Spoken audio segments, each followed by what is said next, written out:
Welcome to a special deck tech with the Nitpicking Nerds. Special because it's my personal God-Eternal Oketra deck.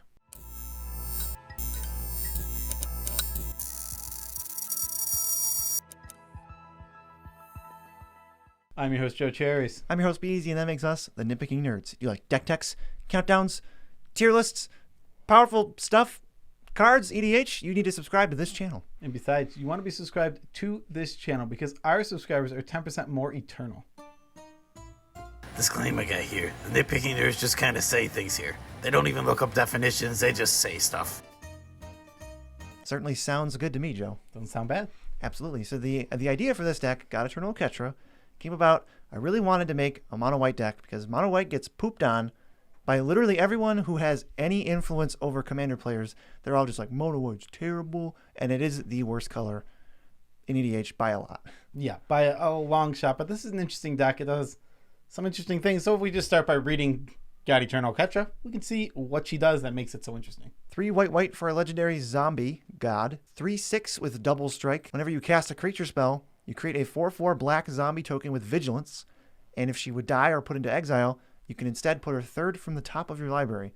The goal of this deck is to cast a bunch of tiny, annoying creatures that are either going to replace themselves, make more tokens, or irritate the opponent and stop them from doing something.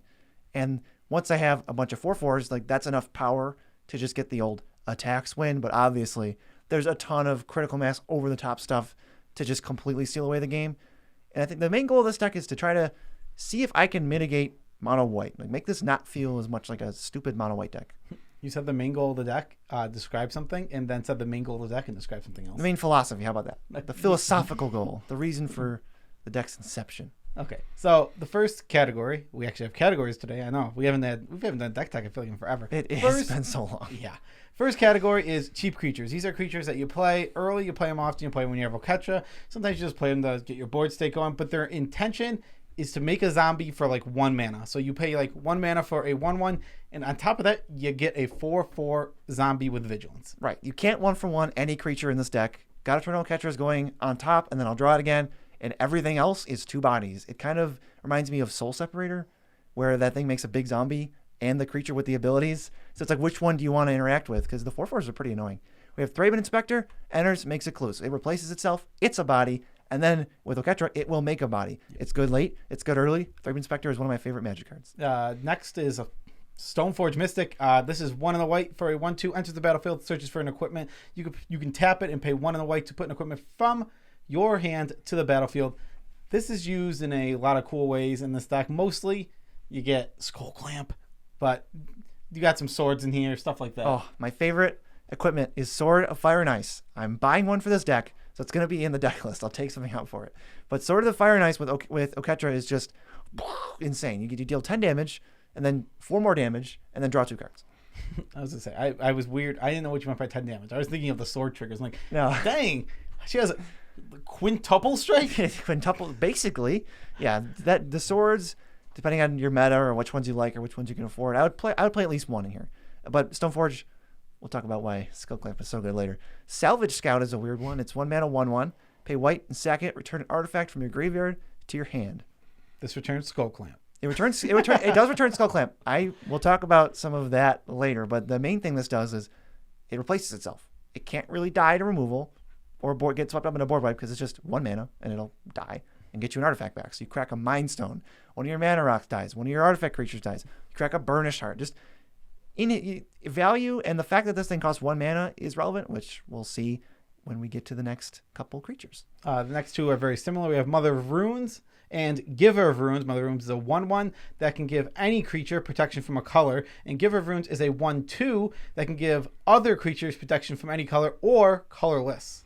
Yeah, these are actually pretty sweet because you play Oketra, and then in the same turn, you play a Mother of Runes or Giver of Runes. Oh, you get a 4/4 right away, and now if you untap with it, Oketra is not going to die to spot removal. Yeah, so this protects your commander from spot removal. It also protects it from things like Blasphemous Act, because Blasphemous Act deals damage, so if you have protection from red, you can't be dealt damage by red sources. That's true. And an opponent has a bunch of zombies, and they're a mono black deck. Okay, pro black hit you for 6 at least, and that's commander damage. Yeah, that's something that happens a lot, actually, where an opponent might be playing 1 or 2 colors, and their creatures might all be 1 color, so you can just get in with an unblockable creature. These two always stick together in my head because they're both from the plane of Innistrad, and they're both 2-mana 2/1 flyers that are white and rares. And they have a sack ability. Selfless Spirit sacks to make your guys indestructible. Remorseful Cleric exiles a graveyard. I don't know if they're equally useful. Remorseful Cleric, you'll always get value out of it because it can literally never die without doing something. And then Selfless Spirit probably protects your team. Yeah, I mean, it protects you from board wipes that aren't exile effects or aren't like negative like Cycle Decree of Pain. Yeah, these are creatures you can stick out and just play, and they don't actually have to have a function early on. They're going to come out, get you a body, it's a 2/1, get you a 4/4, and then just have an effect later. Yeah, another quick, good 2/1 flyer. Speaking of those, we have Aven Mind Sensor, which is 2 white for a 2/1 flyer with flash, and your opponents, if they would search, instead of searching their whole library, they only search the top 4. Yeah, 4% instead of 100% when they search. Makes it a tiny bit more difficult to do things. Bounty Agent is a 2-mana 2/2 with Vigilance. You can tap it and sack it to destroy a legendary permanent that's an artifact, creature, or enchantment. It comes down early. It does the things where you need bodies in play, and then, hey, as soon as you don't need it or it's about to die, you blow up a legendary creature or an artifact. Yeah, this blows up commanders. That's the main reason that this is so good in Commander. It would be just okay otherwise, but the fact that it just hits commanders makes it great. Giant Killer has an adventure where it can kill something with power 4 or greater, and it's just for 1 mana you get a 1/2 that is a tapper. Honestly, the fact that I've never played a tapper because tappers are usually bad, but because it has something stapled where it can be a 1/1 removal spell on a relevant creature, I've gotten to play a 1-mana tapper, and even without the zombie, and I've just tapped down Sun Titans. It's been not that bad. It's not the worst. I mean, it's not something that you want to look for in a card, but it's not bad. What's this next one do? You really like this next one. I think it's cute. I don't know if it's not like a stellar card. It's Mardu Woe Reaper. It's a 1-mana 2/1 warrior. Whenever it or another warrior enters the battlefield under your control, you get to exile a creature card from a graveyard and gain 1 life. So it's a little bit of incidental life gain, but mainly this is not a warrior deck. The zombies that Oketra creates are also warriors. So whenever you get a zombie, you just gain a life and then kind of annoy somebody. Yeah, so he can hate out graveyards a little bit. He's fine. He's cute is probably the best thing to describe. Well, what we mean to say is he's the white scavenging ooze. He's busted, and you have to buy all of them right now. He's cute. He's actually kind of ugly. These next 3 are just tutors to get other creatures out of your deck. Ranger of Eos gets 2 1-drops. Ranger Captain of Eos gets 1 1-drop and has an awesome sack ability where your opponents can't cast 9 creature spells. And Recruiter of the Guard gets something with a small butt. Right. And now these 3 incentivize you to play a bunch of tiny creatures, and so does Oketra, so it all sort of works together. That's why I'm playing Thraben Inspector and Salvage Scout and these weird, Mardu Woe Reaper, these weird things where they just turn into card advantage when you draw them with Ranger of Eos. But also on the same note, cards like Giant Slayer and Mardu Woe Reaper are awesome tutorable effects when you're playing something like a Ranger Captain of Eos or a Recruiter of the Guard. All those, the 3 we just listed, because they're just toolbox. They come up and they're good in certain situations. If your opponent's graveyard is a huge threat, Mardu Woe Reaper is awesome. If your opponent has one big giant 9/9 threat, go get your Giant Killer and just get out of there. Yeah, none of these are stellar because this is mono white, and mono white doesn't have stellar things. But the fact that we're turning this into a toolbox deck is just awesome. And the last one is White Mane Lion, which the whole point of White Mane Lion in this deck is you cast it for 2 mana.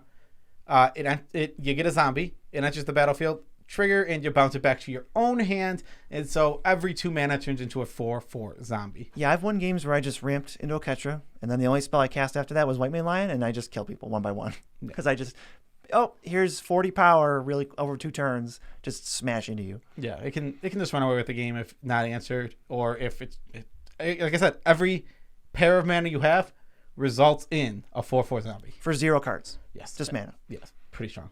Jumping into the next category, we got other tokens. Cards that are not creatures that are going to make tokens with or without Oketra. First one, Spawning Pit. It's a 2-mana artifact. You can sack a creature to put a charge counter on it. You can pay 1 mana and remove 2 charge counters to make a 2/2 colorless pest token. Is it a pest? I think it's a pest. I think it's like a drone or a spawn or a pest or something like that. They had weird types in that set. Pest is the weirdest one. Spawning Pit is awesome. It lets all of these tokens you make that may or may not be able to attack before they die, you just cash them all in for free. You don't cost mana to put charge counters on this thing, and then it builds up to 15 charge counters, and now, oops, there's still going to be, I'm pumping out tokens at the end of turn, and I didn't miss a beat. Basically, it's a really good defense against board wipes. It just turns all of your creatures into counters in this, and then they can be. You take those counters and turn them back into worse creatures, but creatures nonetheless. Right, and it's a free stack outlet. Yes. What's the next one? It's a card that's been a house in Amonkhet Limited on Arena right now. It's Oketra's Monument, which is a 3-mana artifact that says your white creatures cost 1 less to cast, and whenever you cast any creature spell, it doesn't matter if it's white or not. They're all white in this deck, though, for the most part. You get a 1/1 white warrior synergy with vigilance. I've probably missed triggers because I'm just now remembering those are warriors. They are warriors. Ayo. Well, this is ramp and token making. In a mono white deck, this is a really good rock, essentially, that lets you do things like, it has other crazy implications like, oh, now my white main land costs white, making twice as many 4/4s, and now a 1/1s also. Yeah. Also, this card just is great. I mean, reducing the cost of your creatures is already really nice in this deck, and then the token on top of that, they're skull clampable. I know it's coming up later, but the card is one of the best cards in this deck, and that's one of the main reasons for playing Stoneforge Mystic in the deck, because that card is so good. Yeah, it's messed up. Legion's Landing is, this card's also cute, but it has been pretty good. White mana for an enchantment. When it enters, you make a 1/1 lifelink vampire, and the flip cause when it turns into a land is you attack with 3 or more creatures, and then the land, you pay 3 mana and tap it to make a 1/1 vampire, or just tap for white mana. So this is kind of like weird aggressive ramp. Since we have so many 1 and 2 drops in the deck, this is another reason to play them out early and actually get value out of it instead of just going, all right, I'm going to sit and do nothing until turn 5 and then play Oketra, and then I'm going to make 2 zombies and die. No, we're going to actually ramp and set our things up to make more tokens later because we have to be able to survive board wipes. Yeah, Legion's Landing is one that you want to flip as fast as you can, because the earlier you flip it, the faster it is to ramp, and you've also just got a nice little 1/1 token that can, again, be used with things like Skull Clamp, or if you just need a ton of gold. This deck can go wide and does a ton of like weird combos. Yeah, it'll flip. If you play it on turn 1, it'll flip on turn 4, and if you play it in the late game, it's probably really easy to flip. It's trivial, and it basically pays for itself. Decree of Justice is next. It is 2x white for a sorcery that makes X 4/4 angels with flying. Yeah, totally. It is, but that's never how you use it. Oh, I thought you were trying to tell me to like cut the video because I was wrong. What it actually is a spell that can't be countered. It draws you a card when you cast it because it has cycling for 2 and a white, and when you cycle it, you can pay X, make X 1/1 soldiers, and this is an instant speed. So end of your turn, turn all my mana into soldiers.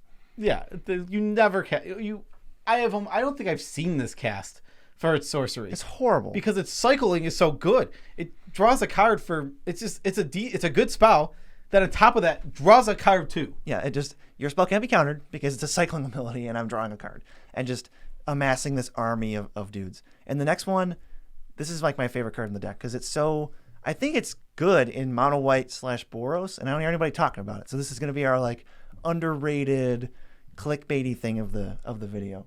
Really? Yeah, Warping Whale. So it's 1 and a Wingding for a instant, and you can either make a 0/1 spawn that stacks for mana, exile a creature with power or toughness equal to or less than 1, or you can counter a sorcery spell. This is board wipe protection.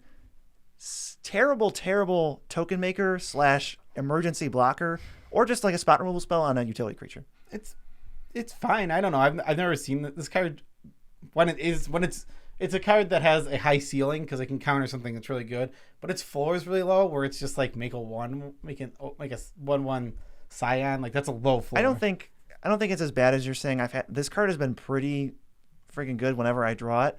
Just mono white has like 3 counter spells. One is Memory Lapse for 3 mana. I've played that and it does not feel good.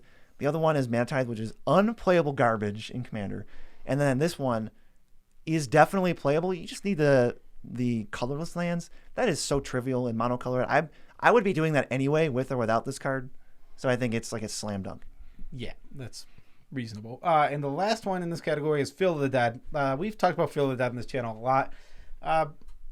You play tons of different lands. You split your basics between snow, and you split between regular basics because they have different names, and you just get a zombie basically whenever you play a land after your 7th land drop if you have Field of the Dead out. So it's awesome. In this deck, total free roll. We have Expedition Map to even tutor for it because I actually want this land all the time. It's amazing. And when you have Field of the Dead and Oketra, you kind of feel like a mono white zombies deck. You're just making a bunch of black tokens for no reason. Yeah, weird in your mono white deck. Next, drawing and ramping in white. That's a big contention point for white decks. So this is a couple of the less obvious ways, I think. The first literally one everyone besides the first one. Literally everyone besides the first one is not obvious. We're talking about Skull Clamp because I'm leaning on Skull Clamp with a couple cards. We have the 1 mana white sorcery that tutors for an equipment. That's literally just a second copy of Skull Clamp, unless you have a corner case where you need some of the other cards, like Sword or a different sword that we'll mention. But Skull Clamp, yes, it's the best card in the deck. Not close. We have sack outlets. We have 1/1s. It's a token deck. Even if this was a multicolor token deck, it'd be like one of the best cards anyway. Yeah, I don't know why Skull Clamp's not banned in EDH. I still haven't figured that one out yet. It's kind of dumb and not super whatever. It lets us draw cards. Culling Days is another one. 2 mana for an artifact. Tap, sack a creature, put a charge counter on it, and then 1, sack it, draw a card for each charge counter on it. So this comes down early. It sits there. You can turn 1/1s that aren't going to generate combat or really do anything, or maybe just jump blockers, sack them, build this thing up to 3 or 4, and then you just kind of have a 3 mana draw 4. It's just slow. Yeah, it's a very slow card, but you're mono white. What are you playing? Mind's Eye? Please don't play Mind's Eye. I wouldn't touch that card with my hands. Idol of Oblivion is a 2 mana artifact. You can tap it if a token has entered the battlefield this turn, and you get a draw, which is so good. I mean, you making tokens this deck, trivial. We just went over like 58 ways to make tokens. And you can pay a tap it, sack it, and you get a 10/10, but you don't really care about that too much.